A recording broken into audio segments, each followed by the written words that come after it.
And welcome everyone. I'm Michael Hammond from St. Martin de Porres. We are here with Father Titus as well as Deacon Paul. And the reason we're coming to you today, we have two reasons. There's a couple of questions that we have received on the Facebook page, and I wanted to get some answers from Father Titus as well as Deacon Paul, just to keep the lines of communication open.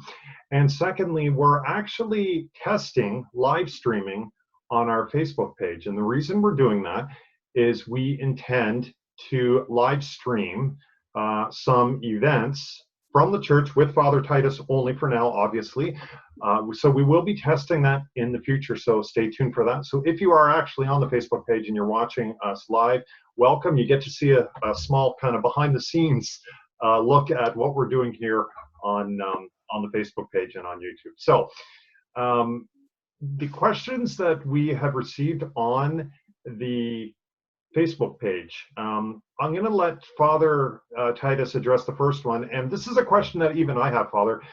There's a lot of people that I've heard this. I've heard this in emails and messages. I feel lost because I can't go to church on Sunday and I can't receive communion. But we've seen a lot of literature from the diocese, from the Vatican, from even our church on the flock notes that Paul sends out about spiritual communion. But I sometimes have a problem kind of wrapping my head around this concept. So, Father, would you be able to kind of explain what is spiritual communion about, and how can we take comfort from spiritual communion? Okay, thank you, Paul. Thank you, Michael, so much for this question, and then giving me an opportunity to address this question for our many viewers and our parishioners and the other Catholic communities. It is interesting to see what helps us to understand actually what we have. Because most often when we come to the church, we don't even know the precious thing we have. We just walk into the church, we walk out of the church.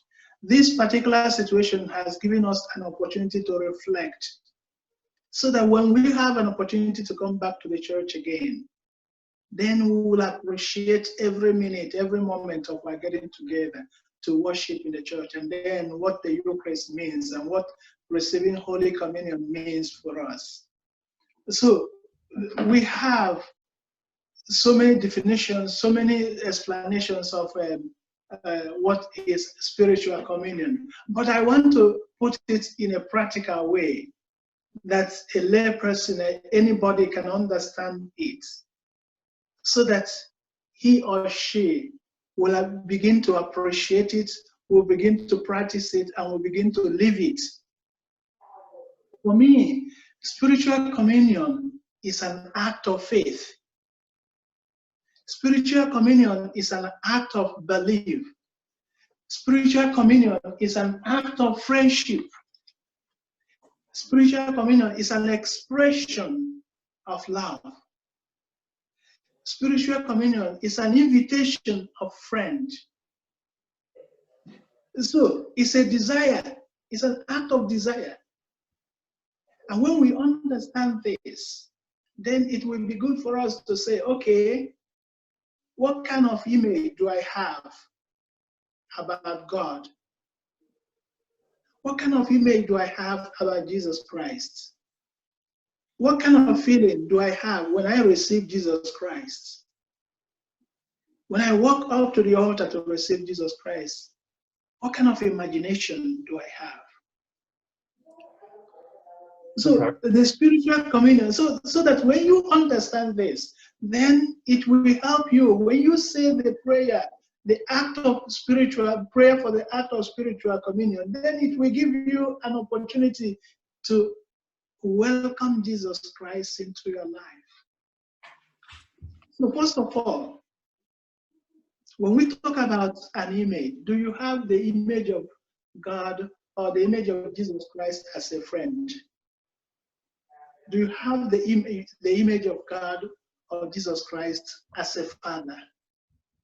Do you have the image of God as a judge or as a master, all these images can help you understand what you are doing. Because if you have an image of God as a judge, you will not like judge to be around you all the time. But if you have an image of God as a friendship, as a friend, then you will long to be having that friend around you. I understand it very much because my mother is not here. My siblings are not here. I love them very much. I long to be with them all the time. But that image I have, that image of relationship I have with them is what keeps me going, and because I feel that they are with me here.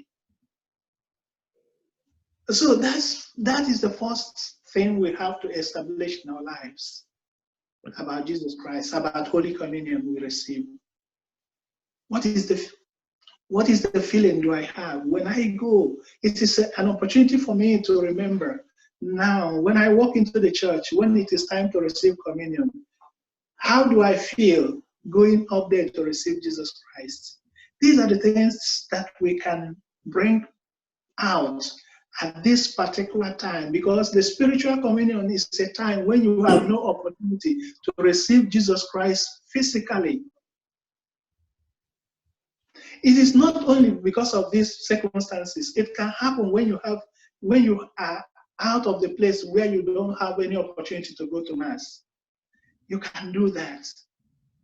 You can have your spiritual communion. When you are unable to attend Mass, when you are sick, and you have nobody to bring communion to you, you can have an act of spiritual communion, because you are inviting, it's an invitation to have a union with Christ. So that is the practical way of understanding, so that when you say the prayer, my Jesus, I believe that you are present in the most holy sacrament. I love you above all things, and I desire to receive you into my soul. Since I cannot at this moment receive you sacramentally, come at least spiritually into my heart. I embrace you as if you were already here, there. And unite with myself wholly to you. Never permit me to be separated from you. Padre Pio, St. Padre Pio does that all the time. St. Joseph Escriva does that every time. Most of these saints, St. Aquinas, they do that all the time. It's an opportunity. So I thank you for this wonderful opportunity to give me an opportunity to explain to you about this. Let our people use this opportunity to appreciate what we have. And I think that have a relationship with God. And I think that it really goes to the heart of our faith, that just because eye has not seen, ear has not heard, it doesn't mean that we don't still believe, and that we don't believe in the power of our faith, the power of Jesus' love, the power of God's presence in our life. So I think that makes it very clear to me, Father, what it's all about. Now, the second question that I wanted to address, and this is a question that Deacon Paul, you've dealt with this in the flock note that you sent out earlier this week, but it really does once again go to the heart of what we're dealing with here. Just because we can't physically go to a building and celebrate together, it doesn't mean that we're not practicing our faith. People are asking me, Paul, I'd really like to contribute. I'd really like to support the church, but I can't physically go to the church and drop that envelope into the collection basket. What can I do? And it's a difficult question for the church, because our priorities are on our families and on the community. But what would you have to say to people if, they have a desire to support the church at this time? Okay, I've thought about it, and I've always been a person of families first. Your family's absolutely first. And right now, families are going through a horrendous situation. We're entering uncharted waters. We have no idea what's going to happen. We're literally locked out of our churches, and it's going to be for a while. I remember a couple of years ago when I was working, doing presentations for bringing in Syrian refugees, and that was a huge dilemma. I remember being in a church and I did a presentation. And then when it was over, as I was leaving the church, there was a great big banner at the back of the church that said, "The church has just left the building." And that put a big impression on me. And I realized that the building is not the church. We're the church. We're the body of Christ.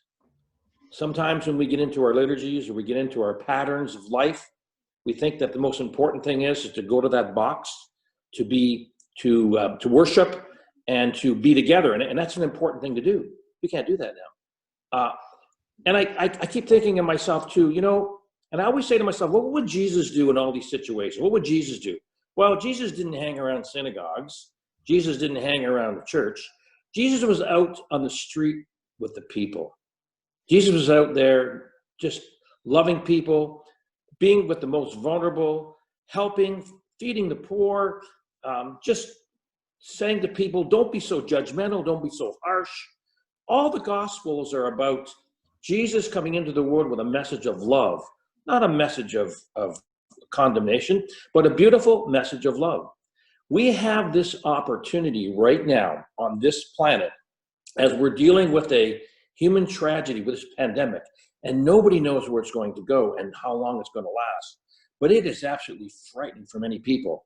And many people in our community have lost their jobs, don't know what their future is, don't know about their rent, don't know about where food's going to come from. The government is promising support, and let's see. But there are so many horrendous changes that are happening right now that it is just mind-boggling, just mind-boggling.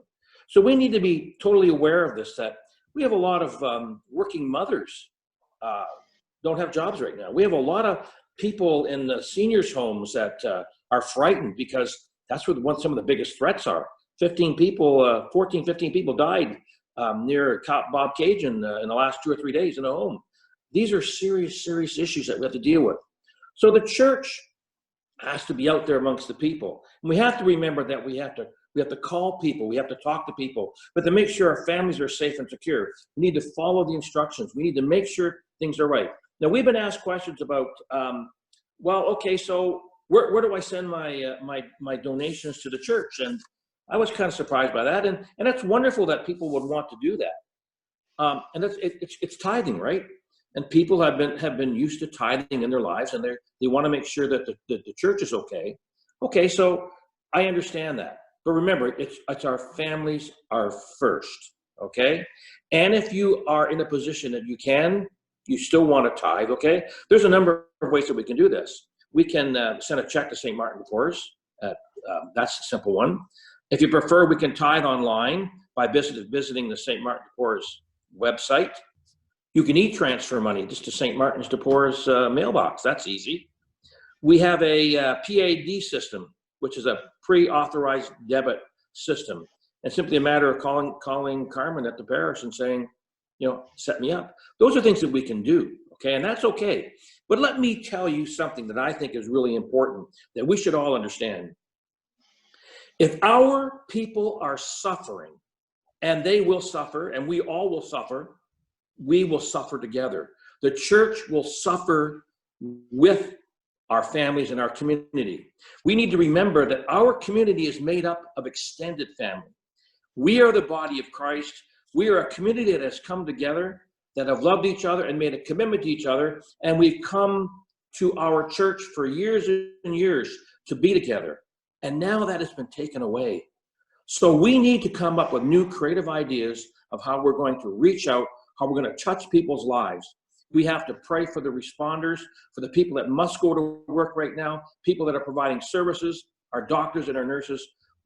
These are the important issues of what's happening with your neighbor, okay? Let's forget about talking about the gospel, and let's talk about living the gospel. I think St. Francis said, preach the gospel and use words if necessary. Well, this is a great statement in this time for us, okay? You can talk to the cows come home, okay? But unless you're willing to put your faith into action, prayer and action, that's what's important. We have this golden opportunity to experience the beauty and wonder of a relationship with Jesus Christ right now without having to be at church because we can't be there. So let's live the gospel. Let's love our neighbor. Let's call someone. Let's make a donation. What about our food bank? Right now, our food bank. I mean, they must be struggling. We can help there. I think I've talked to Father Titus, and Father, you and I have talked, and Michael, we talked to, and with our leadership group at the parish there, and we're really going to sit down and start asking ourselves the question. Maybe the needs are not really great this moment. What about 2 months from now when people are really struggling? And I think we need to sit down and put our minds and our hearts together and ask the question, how can I serve our extended family? How do we look after our community, our brothers and sisters? And then when we look after our brothers and sisters, our community, how can we reach out to others? We may not be able to solve the world's problems. We may not be able to fix what's broken right now, but we can look after each other, and we can pray that God will help everyone what they possibly can. That's how I feel. So I think, yes, it's important to support our community. And if you're in a position and able to do that, good for you. And I thank you from St. Martin de Porres. If you are not, don't worry about it. We're going to be okay, because we're going to suffer with you, and because we love you and we know how much you love us. Thank you. I appreciate that, Deacon Paul, and I appreciate your time also, Father Titus. This was, I'm hoping this is something that we can do a little bit more frequently, because we do get a lot of questions, and I want to let people know, if you do have questions for Father, if you do have questions for Paul, by all means, contact us through the traditional means. You can email the church, you can contact us through our Facebook page. You can get in touch personally with Father or Paul, or however you normally contact the church, because if you have a question, please ask the question. We'll do our best to answer it. So my thanks to Deacon Paul and Father Titus for answering these questions today. And thank you for listening and for tuning in to this test live stream and this video. And we will see you on Sunday for the Sunday liturgy. God bless everyone. Take care, everybody.